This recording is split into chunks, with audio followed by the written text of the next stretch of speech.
Hey there, and welcome to The Explainer. So we all love our cats, right? Of course we do. But have you ever really stopped to wonder if they feel loved by us? I mean, we shower them with affection in all the ways we understand love, but what if their language is completely different? Today, we're going to decode what our cats are really asking for. This quote right here, it's pretty much the key to everything we're talking about today. It sounds kind of crazy, right? How can the most powerful, most meaningful act of love also be boring? Well, we're going to unpack this exact idea, and I promise, by the end of this, it's all going to make perfect sense. All right, so the first thing we got to do is a huge mental shift. We need to get out of our own human heads for a minute and try to think like a cat. For us, love can be all about big emotions, excitement, spontaneity. But for a cat, for them, love is built on a totally different foundation: security. And this slide, wow, it really lays out the big misunderstanding, doesn't it? We think a surprise new toy is this amazing, loving gesture. But for a cat, a creature that is all about habit, unpredictable stuff can actually be a major source of stress. They don't want surprises. They thrive on predictability, on routine, on a deep, deep sense of security. And that really gets to the heart of the matter. See, for a cat to even begin to feel affection, it absolutely has to feel safe first. Every single thing we do is processed through that filter. Excitement can feel threatening, but safety feels like love. Our whole goal should be to build a world for them that feels stable and completely secure. And believe it or not, there's a real biological reason for all of this. Let's talk about a little something called cortisol.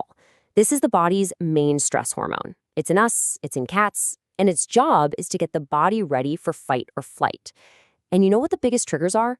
Uncertainty, unpredictability. A world that's always changing keeps that stress system on high alert. Okay, so this chart makes it super clear. You've got an unpredictable world, boom, cortisol levels are high. That means your cat is basically living in a state of chronic stress. But a consistent, predictable routine does the exact opposite. It keeps that cortisol way down. A less stressed cat is a happier cat, and a happier cat is a more affectionate cat. It really is that simple.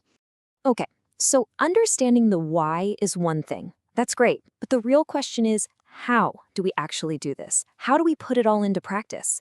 Let's get into the high-impact habits that let us speak to our cats in a language they can actually understand. Well, it really all comes down to these two main pillars. First up, unwavering consistency.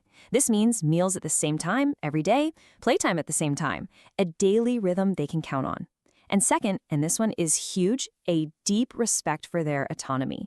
That means we have to recognize they are not little furry people. They are independent animals with their own needs and their own boundaries.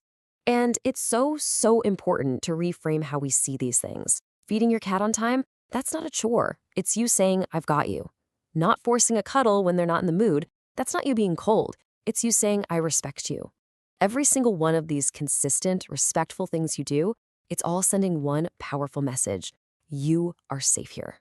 All right, now this leads us to what is maybe the most profound and honestly, the trickiest habit to get right. It's an action that's all about, well, not acting. And it is the ultimate test of our respect for them. So just take a second and think about it. Based on everything we've just talked about, security, autonomy, safety, what do you think is the single biggest act of respect you can show your cat? There it is, letting them walk away. It's so simple, but man, is it powerful. Think about it. When your cat decides, okay, I'm done with this interaction, whether it's petting, playing, or just chilling on your lap, the greatest act of love and respect you can show them is to simply let them go. No grabbing them back, no trying to coax them to stay, and definitely no feeling hurt or rejected. You just let them leave. And here's where that beautiful paradox from the beginning comes full circle. See, when you give them the freedom to leave whenever they want, you take away that fear of being trapped. You prove that you respect their choice, their autonomy, and that feeling, that deep sense of safety and respect. That's what makes them choose to come back to you. It's what makes them want to stay closer, but on their own terms. So let's pull all these threads together. Remember that boring act of love from the start? Well, it is the daily routine. It's the same meal times, the predictable play sessions, and that quiet respect for their space. It's not boring at all. In fact, it's brilliant. It's you speaking their language perfectly. So the path to a deeper bond is actually pretty clear. First, you embrace that quote-unquote boring routine. That immediately lowers their cortisol, their stress. With that foundation of safety, you can then show true respect for their choices, like letting them walk away. And what do you get at the end of all that? Unbreakable trust. And that, right there, is the truest form of feline devotion. So if there's one thing to take away from all this, it's this. You've got to reframe how you see your daily habits. They're not just chores on a to-do list. They are literally the words and sentences in this silent conversation you're having with your cat, day in and day out. They are the very foundation of your entire relationship. And that leaves us with one last question for you to chew on. Take a look at your own routine with your cat.